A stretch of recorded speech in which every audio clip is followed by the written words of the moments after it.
tal? ¿Cómo están? Bienvenidos a esta nueva mañana de radio. Estamos ya en el 31 de enero del año 2019. Está amaneciendo. Se va enero y viene febrero rebelde antiimperialista. Así lo califico desde ya. No pierde ocasión este hombre, Nicolás Maduro, de utilizar todo lo que tiene a mano para su causa propagandística, incluido el calendario, el mes de febrero contra el imperialismo. Y no pierde ocasión de deportar periodistas, el gobierno del señor Maduro. 7 periodistas detenidos en las últimas horas, 3 de ellos esta madrugada, 3 de ellos de la agencia EFE, de la agencia española. ¿Y por qué los detiene? Pues por hacer su trabajo, los periodistas. Son los enviados especiales que distintos medios, 2 chilenos de la televisión nacional en el día de ayer, 2 de una televisión francesa, estos 3 periodistas de la agencia EFE, que llegan a Venezuela para reforzar el dispositivo informativo de sus medios respectivos. Los 3 periodistas de EFE trabajan en la delegación en Bogotá, en la delegación colombiana. Se les envía para cubrir informativamente lo que está sucediendo en Venezuela. Coartada que utiliza el gobierno del señor Maduro, que han entrado como turistas. O sea, son periodistas, lo sabemos, lo han dicho al cruzar la frontera. Son periodistas, todos sabemos a lo que vienen, pero si quieren hacer turismo que lo hagan, pero informar no pueden informar. Los detiene el servicio de inteligencia venezolano.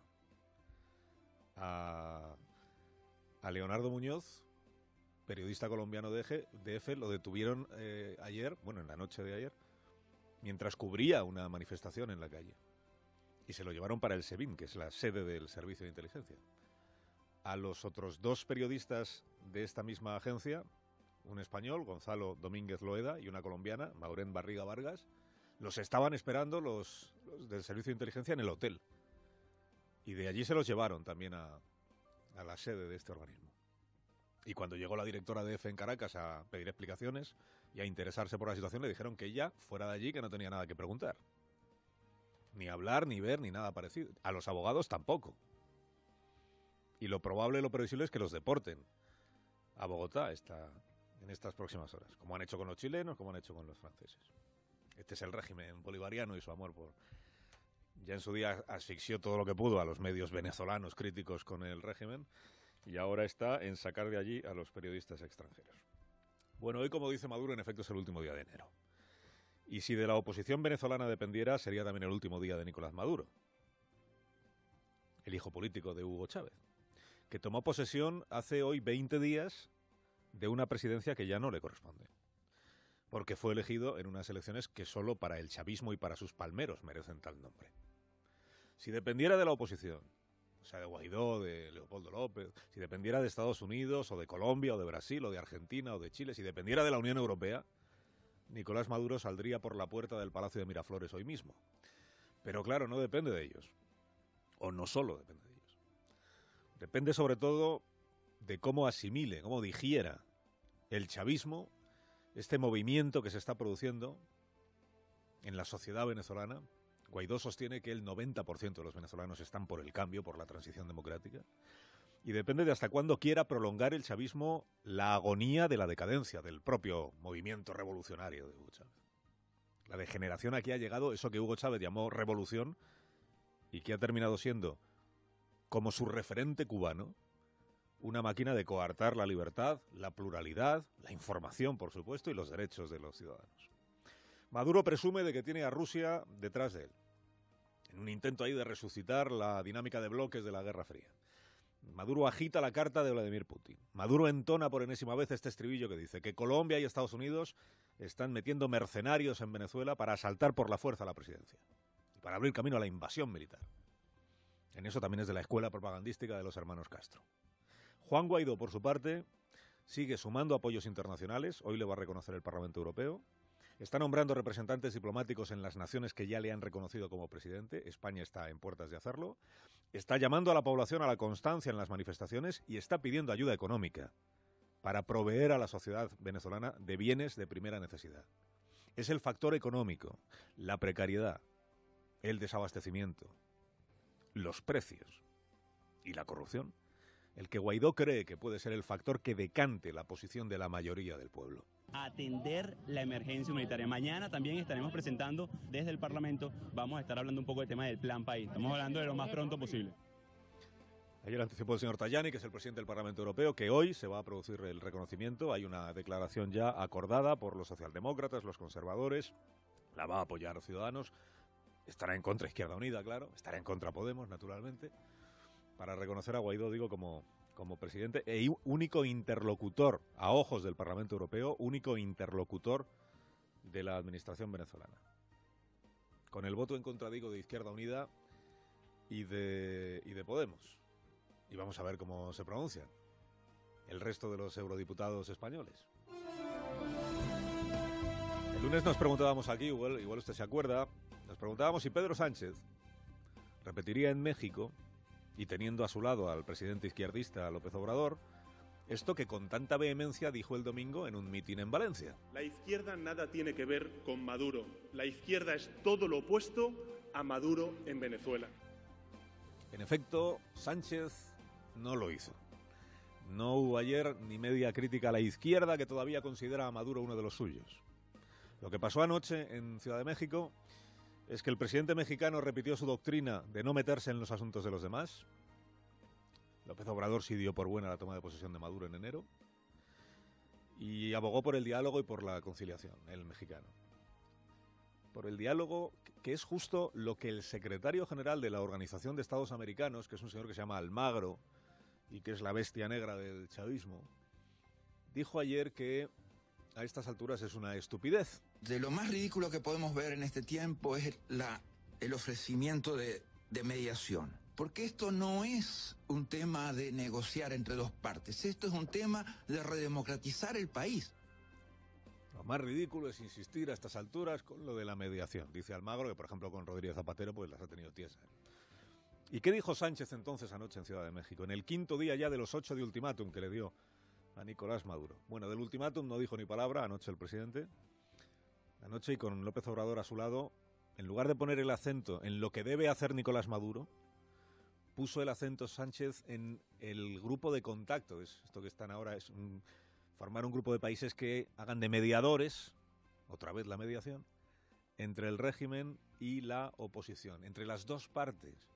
O sea, del látigo del tirano Maduro, que pareció Sánchez en Santo Domingo, a profeta del arbitraje en la noche de ayer. Trasladar la necesidad de constituir un grupo de contacto, no solamente de países europeos, sino también de países latinoamericanos, que puedan propiciar un diálogo entre las dos partes para que se pueda celebrar un proceso de elecciones, insisto, que tienen que ser justas, que tienen que ser libres, que tienen que ser transparentes, con todas las garantías, para que el propio pueblo venezolano encuentre la salida a esta crisis. ¿Es incompatible lo de crear un grupo de contacto con reconocer a Guaidó como presidente de Venezuela? No, no es incompatible, pero es interesante dónde pones el acento cada vez que te pronuncias, ¿no? Las dos partes, ¿cuáles son? Hay un presidente ilegítimo al que el gobierno de España no reconoce ya como tal, que es Maduro. Hay un presidente al que está a punto de reconocer el gobierno de España como el verdadero, que es Guaidó. Son dos partes que han de ponerse a la misma altura en una mesa de negociación. El debate, por tanto, sigue abierto. En todo caso, la novedad de la rueda de prensa de anoche de nuestro presidente en México es esta otra. Sánchez ha inaugurado una práctica, yo creo que inédita, porque hasta ahora habíamos visto a líderes de la oposición que viajan fuera de España y critican al gobierno estando fuera de España. Lo que hacen se les censura, porque queda feo, ¿no? Va Pablo Casado a otro país y habla mal del gobierno de España, pues no está bien. Anoche lo que hemos visto es al presidente del gobierno de España haciendo fuera de nuestro país oposición a la oposición. El presidente Macron, la canciller Merkel o yo mismo pertenecemos a tres familias políticas distintas, pero nos hemos puesto de acuerdo en una posición en relación con Venezuela. ¿Por qué lo que es posible en Europa no es posible en España? A mí me gustaría, y eso es lo que me gustaría pedir a la oposición, que seamos muy conscientes del sufrimiento del pueblo venezolano, que seamos muy conscientes de que la política exterior en España es una política de Estado y que, en consecuencia, apoyen al Gobierno de España para poder ayudar a resolver una crisis que nos afecta como país hermano que somos de Venezuela. Luego en la tertulia abordamos este asunto de Podemos. ¿Qué les cuento? ¿Cómo va la operación control de daños? Pues mire, echaron la tarde ayer los miembros del aparato, de la cúpula morada, con Pablo Iglesias al aparato, porque entró por teléfono desde su casa, para no saltarse la baja de paternidad. ¿Qué han hecho? Pues conjurarse todos ellos para no aparecer ante la opinión pública y ante su parroquia como un atajo de cainitas autodestructivos que están todo el tiempo urdiendo ahí maniobras para disputarse el poder en lugar de ocuparse de los problemas de la gente, el pueblo, la ciudadanía y todo eso. La prioridad era dejar de dar espectáculo. Y lo siguiente es aparentar que no hay partido más acogedor, más generoso, más abierto, más dispuesto a agrandar la familia que el partido familia que es Podemos. O sea, que parezca que con Íñigo siguen enfadados, pero no tanto como para despreciarle del todo. En realidad lo que salió de la reunión de ayer es lo que ya había anticipado la compañera Irene que saldría. Se llama Íñigo no es Manuela, segunda parte. O si usted lo prefiere, tratemos a Íñigo como si fuera equo. ¿Está dispuesta la pareja galapagueña que dirige Podemos a negociar una lista con el hijo adoptivo de Manuela Carmena, que es Errejón? Sobre el papel sí, pero ojo a los términos. Podemos hará su propia candidatura a las autonómicas de Madrid, eso está todavía por hacer, y luego, una vez que la tenga hecha, hablará con los demás partidos. Y ahí meten el mismo saco a Izquierda Unida. Garzón, ¿te apuntas en plan confluencia? Sí, ¿no? A Equo, ¿te animas a tener ahí un par de puestos? Y a Más Madrid. ¿Cómo te llamabas tú? Eso, Errejón. Que si te apetece unirte a Podemos ahora en esta candidatura unitaria, puedes ir, por ejemplo, de número 13. Te metemos después del GEMAD, que no hay manera de colocarle. A esto le llaman negociar la integración. En realidad es la manera de conseguir que sea Errejón quien se marche él de Podemos.